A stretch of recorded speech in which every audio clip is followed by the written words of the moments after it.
Growing up in the Williams household meant understanding your place in the family hierarchy. My older sister Rachel was the golden child. Law degree from Yale, corporate attorney at a prestigious firm, married to a surgeon. My younger brother David followed close behind with his MBA from Wharton and his consulting job that took him to exciting cities around the world. Then there was me, Sarah, the middle child who chose architecture over law, creativity over corporate climbing, and independence over family approval. Architecture is a nice hobby, Dad would tell his friends at country club gatherings, but Sarah needs to think about financial security. Mom would nod sympathetically as if my career choice was a phase I'd eventually outgrow when reality set in. They meant well in their way, but their version of love came wrapped in constant reminders of my limitations. The family narrative was set early and repeated often. Rachel was the brilliant one, David was the ambitious one, and I was the artistic one, which in family code meant impractical and destined for financial struggle. Every holiday dinner included subtle updates on Rachel's latest court victories or David's international business deals, while my architectural projects were dismissed with polite interest and quick subject changes. When I graduated from architecture school 8 years ago, the family's reaction was predictably lukewarm. "Very nice, dear," Mom had said, "but when will you start looking for a real job?" The fact that I'd been hired by a respected firm in Boston apparently didn't qualify as employment in their eyes. Real jobs, according to family wisdom, came with guaranteed salaries and clear advancement paths, not the uncertainty of creative fields. My relationship with architectural development had begun during my first year at the firm, when I'd proposed an innovative approach to adaptive reuse projects. Instead of simply designing buildings for other people to construct, what if architects took ownership of the entire development process? My supervisor had laughed at the suggestion, but something about the idea wouldn't let go of me. I started small, investing my modest salary into a rundown warehouse in a transitioning neighborhood. Working nights and weekends, I transformed it into loft apartments that sold for 3 times my initial investment. The family barely noticed, too focused on Rachel's partnership track and David's promotion to senior consultant. The second project was larger, a defunct textile factory that I converted into mixed-use commercial space. By the time I finished, I discovered something the family had never suspected. I wasn't just good at architecture, I was exceptional at the business side of development. While they worried about my financial stability, I was quietly building a portfolio that would have impressed even David's MBA professors. 5 years ago, I took the biggest risk of my career. A struggling event venue in the suburbs was facing bankruptcy, and the location was perfect. Historic charm with modern accessibility, surrounded by mature landscaping and convenient to major highways. The asking price was steep, but I could see its potential in ways the previous owners never had. "You're buying what?" Mom had asked when I mentioned the purchase over Sunday dinner. "Sarah, that's a huge financial commitment. Are you sure you can handle something that complicated?" "Event planning isn't architecture," Dad added helpfully. "You don't have any experience in hospitality management." I'd smiled and agreed that it was a learning experience, which seemed to satisfy their need to express concern while maintaining plausible deniability about supporting my choices. What I didn't mention was that I'd spent 2 years researching the industry, consulting with event planners, and developing renovation plans that would transform the property into something unprecedented in the region. The renovation took 18 months and every dollar I'd earned from previous projects. I gutted the interior, redesigned the floor plan, added state-of-the-art lighting and sound systems, and created outdoor ceremony spaces that took advantage of the property's natural beauty. When I was finished, Willowbrook Estate wasn't just an event venue, it was a destination. The first wedding I hosted exceeded every expectation. The couple had chosen my venue over 3 other high-end locations, specifically because of the architectural details and innovative design features I'd incorporated. Their photographer called it the most beautiful wedding venue they'd worked with in 15 years. Within 6 months, I was booking events 2 years in advance. But success in the events industry requires discretion. Clients expect their special days to feel unique and personal, not like commercial transactions. I kept a low profile, reinvesting profits into property improvements and expanding my development portfolio. To my family, I was still Sarah the architect who'd bought some old building as a side project. The venue's reputation grew quietly but steadily. Wedding magazines featured the property in several articles, always focusing on the architectural elements and design innovation. Industry professionals started referring clients specifically to Willowbrook Estate, knowing the quality of service and attention to detail they could expect. I hired a small but exceptional staff, each person chosen for their commitment to creating perfect events for our clients. By last year, Willowbrook Estate was generating more revenue annually than both Rachel's law practice and David's consulting salary combined. But the family still saw me as their impractical artist, the one who needed gentle guidance about financial responsibility and career planning. When I got engaged to Michael 6 months ago, their concern reached new heights. Michael is a photographer, creative, talented, and in their minds, another person without reliable income or business sense. The engagement announcement dinner became an intervention about realistic expectations and modest wedding planning. "You'll want to keep things simple," Mom had advised. "Nothing too elaborate or expensive. Michael seems lovely, but two artists planning a wedding." She'd left the sentence hanging, the implications clear. "There are beautiful community centers that rent for very reasonable rates," Dad added. "Much more practical than those fancy venues that cost a fortune." Rachel, ever helpful, had researched budget wedding options and printed out a list of affordable alternatives. "Some of these places are quite nice," she'd assured me, "and they understand couples on limited budgets." I'd thanked them for their concern and promised to be financially responsible, which seemed to ease their worry without committing to anything specific.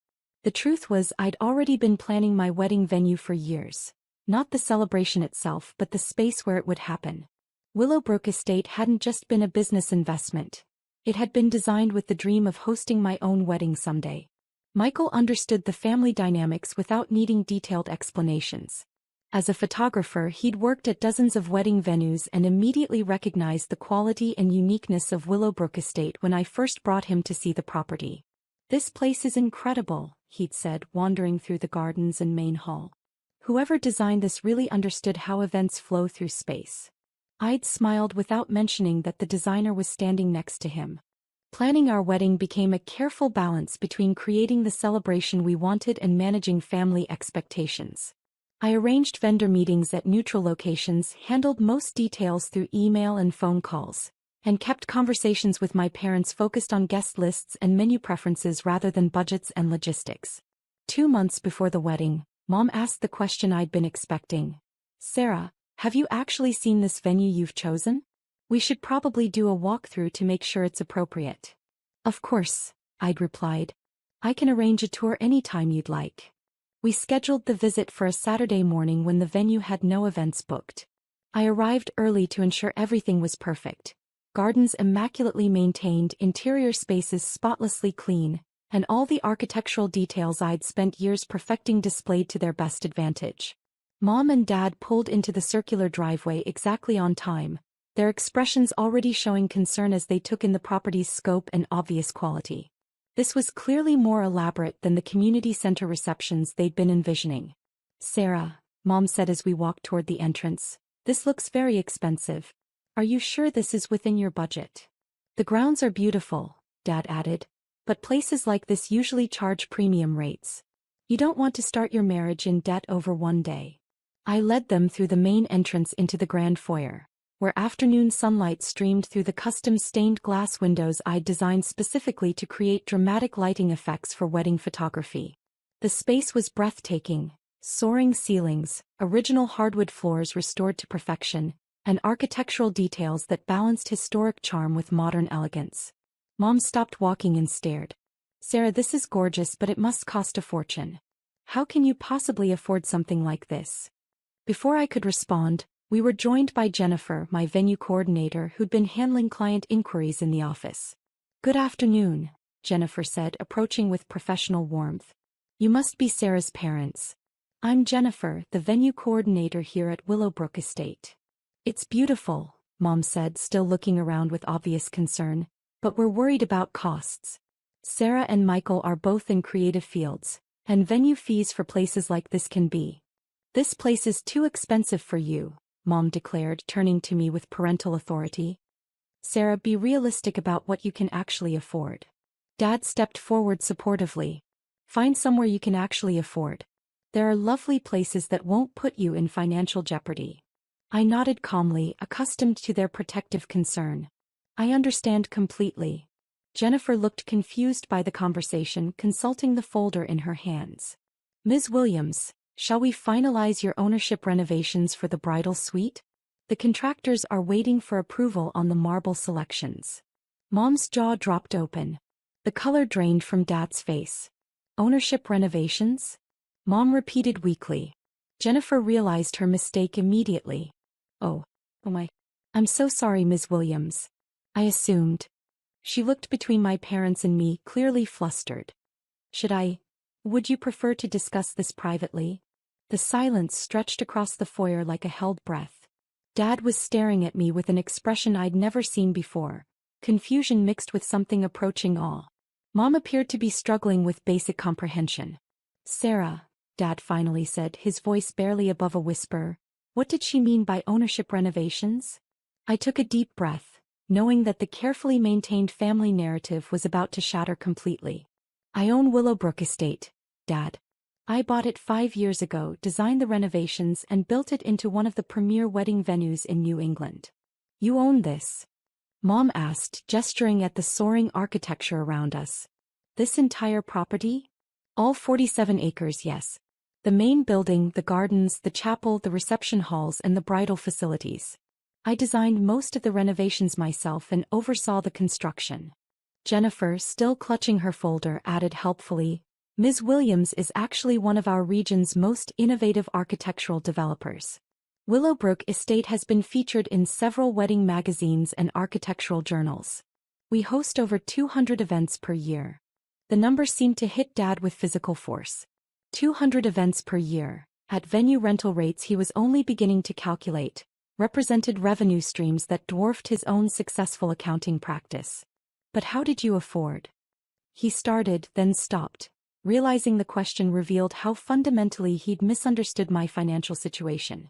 The architectural firm was just my starting point, I explained. I've been developing properties for 8 years now. Willowbrook Estate is my flagship property, but I have residential and commercial projects throughout New England. Mom sat down heavily in one of the antique chairs I'd carefully restored for the foyer. Sarah, why didn't you tell us any of this? The question hung in the air, loaded with implications none of us were quite ready to address directly. Why hadn't I told them? Because every family gathering included reminders about my impracticality and financial limitations. Because their love came wrapped in assumptions about my capabilities that I'd grown tired of challenging. I tried to mention projects over the years, I said gently. But the family was always focused on Rachel's legal career and David's consulting success. My work seemed less important. Dad was walking through the space now, his accountant's eye taking in details he'd missed during his initial concern about costs. Original crown molding restored to museum quality. Custom millwork that would have cost more than most people's cars. Lighting systems that created architectural drama while remaining invisible to guests. This renovation must have cost millions, he said, running his hand along a restored banister. 2.7 million, I confirmed. But the property's current valuation is over 8 million, and annual revenue covers all operating costs plus reinvestment in improvements. Jennifer nodded enthusiastically. Ms. Williams has created something truly special here. Couples book our venue specifically because of the architectural innovation and attention to detail. We have a waiting list for prime dates that extends 3 years out. Mom looked up from her chair, tears forming in her eyes. Sarah, I don't understand.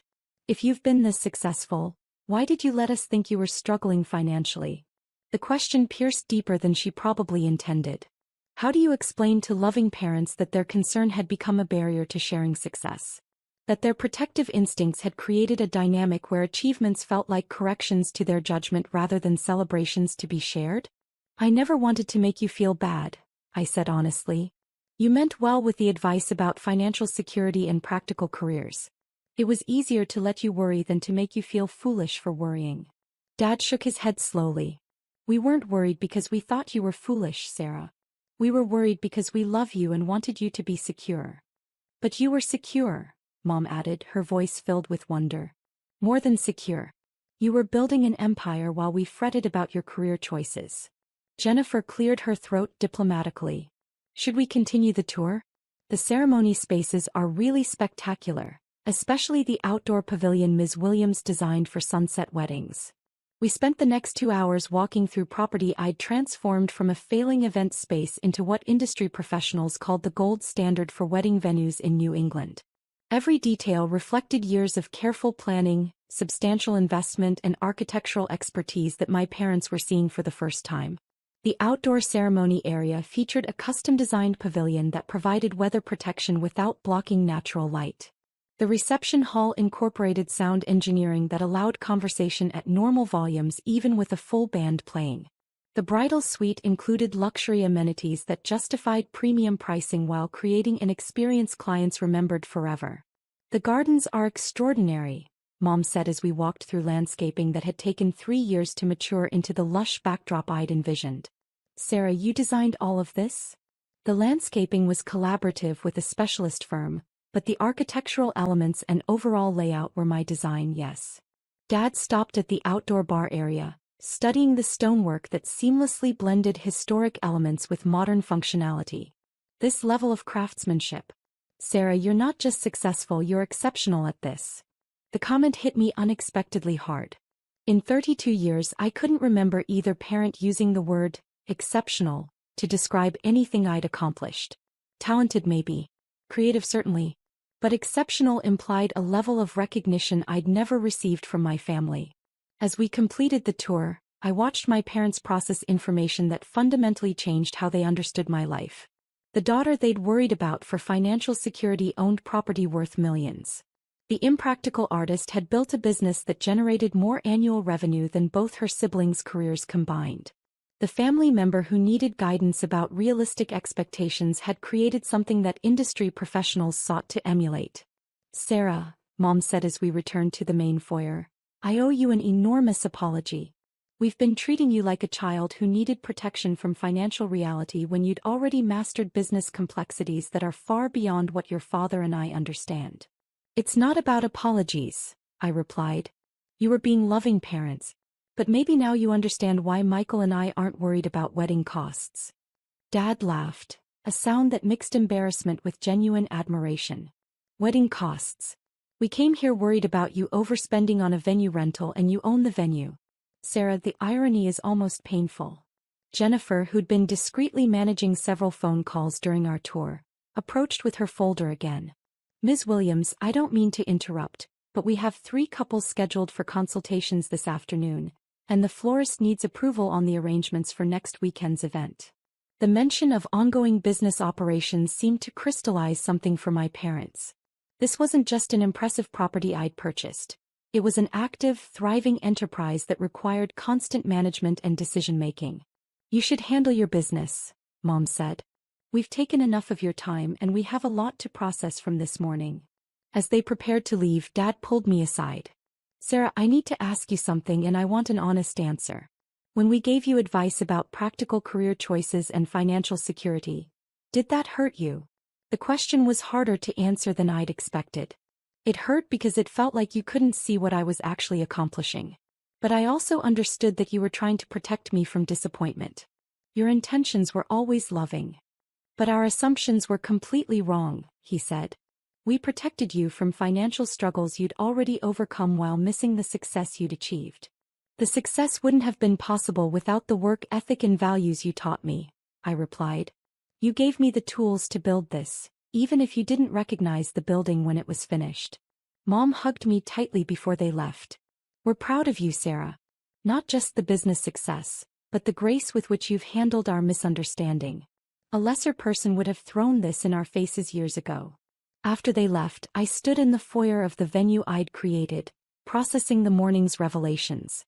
Jennifer approached cautiously, clearly concerned about the family dynamics she'd accidentally exposed. "I'm so sorry about mentioning the renovations," she said. "I had no idea your parents didn't know about your ownership." "It's fine," I assured her. "Actually, it's better than fine. It was time they knew." That evening, Michael called to check on the venue tour.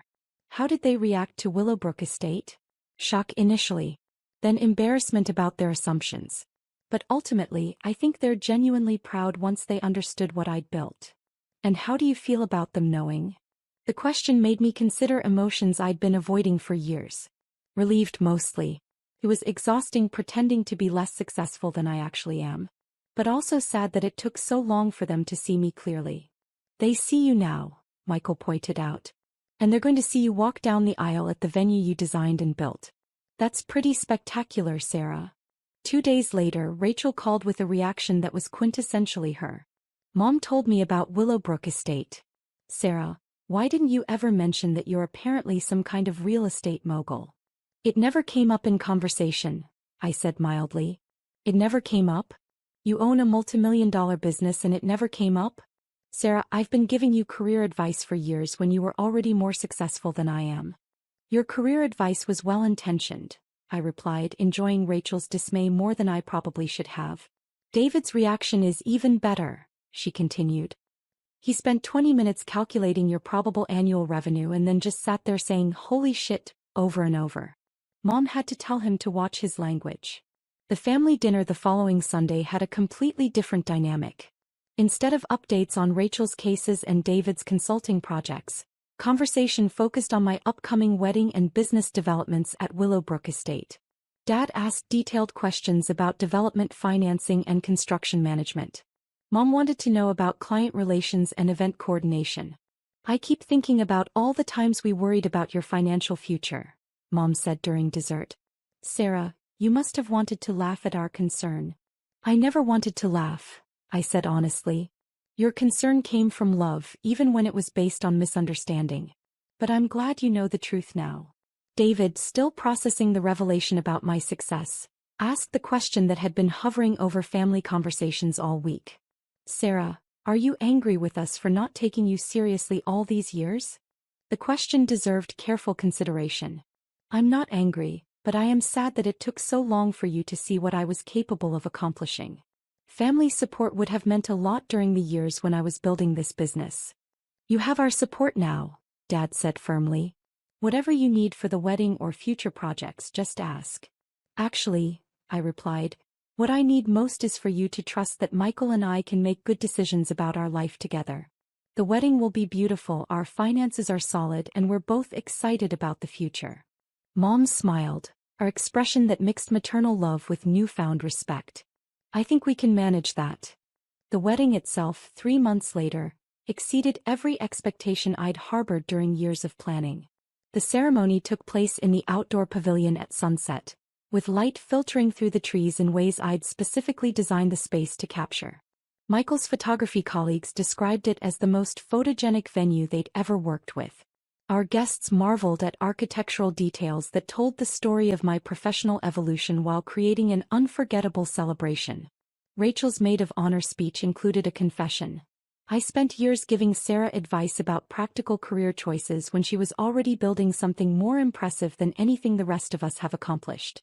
Tonight, we're celebrating in the venue she designed and built, surrounded by gardens she planned, in a business she created from vision and determination. Sarah, we're proud of you and we're sorry it took us so long to understand what you were achieving. Dad's father of the bride toast was even more emotional. Sarah taught me that success doesn't always look the way we expect it to. While we worried about her financial security, she was creating financial independence. While we encouraged practical choices, she was building something that combines art, business, and innovation in ways we never imagined. Tonight, we celebrate not just her marriage to Michael, but the extraordinary woman she's become despite our inability to recognize her achievements. As Michael and I danced our first dance in the reception hall I'd designed specifically to create perfect acoustics and romantic lighting, I felt the satisfaction of sharing my world with family who finally understood what they were seeing. The venue wasn't just the setting for our wedding, it was the physical manifestation of everything I'd worked to build, the tangible proof that their impractical daughter had become a woman who turned creative vision into successful reality. Later that evening, as the celebration continued around us, Michael pulled me aside. How does it feel to have your family finally understand who you really are? I looked around the space I'd created, the architectural details that showcased years of expertise, the business systems that generated substantial revenue, the client relationships that had built a reputation extending far beyond New England. It feels like coming home, I said. Not to the venue but to being seen clearly by people I love. The venue I'd built for my wedding had become something more valuable than real estate or business success. It had become the place where my family finally understood that their practical daughter was actually the most accomplished entrepreneur among them, hidden in plain sight for years. And as our guests danced late into the night in the reception hall I'd designed, I realized that the most successful development project I'd ever completed wasn't a building at all. It was the careful construction of a life that honored both my creative vision and my family's love, even when those seemed impossibly far apart.